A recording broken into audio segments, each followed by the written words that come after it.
देखिए लगातार जो है सरकार व स्वास्थ्य विभाग के खिलाफ जो है इनका प्रदर्शन है और लगातार विरोध प्रदर्शन करते हुए प्राथमिक स्वास्थ्य केंद्र पर तैनात जो पीएससी की जो महिला जेएनएम है एएनएम है उनसे हम बात करते हैं। मैडम क्या कुछ मांग है आप लोगों की? एफआरएस मूलभूत मांग है। पहला मांग एफआरएस रद्द करे सरकार और स्थायीकरण करे। हम लोग अस्थाई करने की डिमांड है हम लोग की, और एफआरएस जो फेस अटेंडेंस जो बनाने के लिए जो ऑर्डर आया है ऊपर से वो बंद करने के लिए हम लोग का सेवा दे रही है। हम लोग 2 वर्षों से सेवा दे रहे हैं। तो जैसा कि आप सुन सकते हैं कि 2 वर्षों से और कुछ लोग जो हैं 5 वर्षों से सेवा दे रही हैं, लेकिन सरकार अब तक इन लोगों की नौकरी अस्थाई नहीं की है, जिसका विरोध है इन लोगों के बीच। हमारी मांगे एफआरएस को वापस ले। हम संविदा कर्मी एनएचएम कर्मी जो अभी संविदा पे है उनके ही खिलाफ सिर्फ क्या नाम है एफआरएस लागू किया गया है। तो हम ये चाहते हैं कि एफआरएस अगर लागू हो तो सभी के लिए लागू हो, वरना एक तरफ फैसला ये गलत है।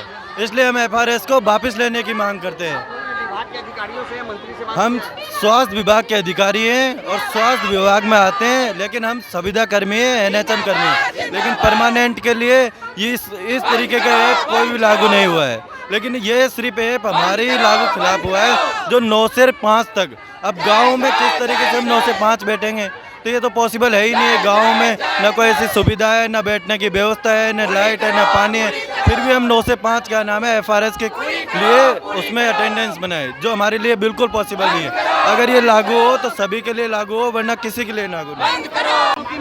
फेस अटेंडेंस बंद करने के लिए और समान काम का समान वेतन देने के लिए हम लोग की एक ही मांग है कि एफआरएस सिस्टम हटाना चाहिए और समान वेतन का समान लाभ करना चाहिए, और जितना भी एनएचएम कर्मी है सबको।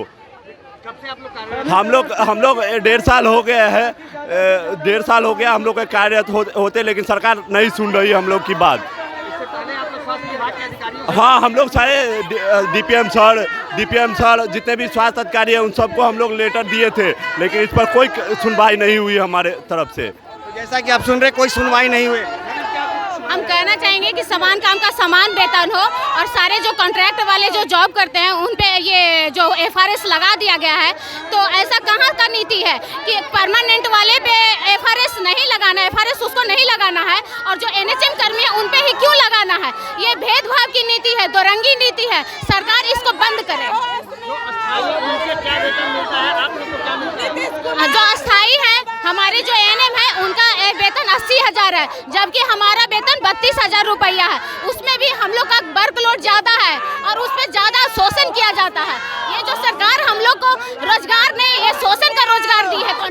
तो शोषण करने का आरोप लगाया जा रहा है सरकार के द्वारा। जो है ये जो जेएनएम है कि जो छात्राएं हैं वो लगातार जो है कई वर्षों से स्वास्थ्य सेवा दे रही हैं, और लेकिन इन लोगों के साथ जो है सरकार दोहरी नीति अपना रही है। दोहरी नीति का आरोप ये लोग लगा रहे हैं, और इनका कहना है कि मुझे अस्थाई नौकरी चाहिए।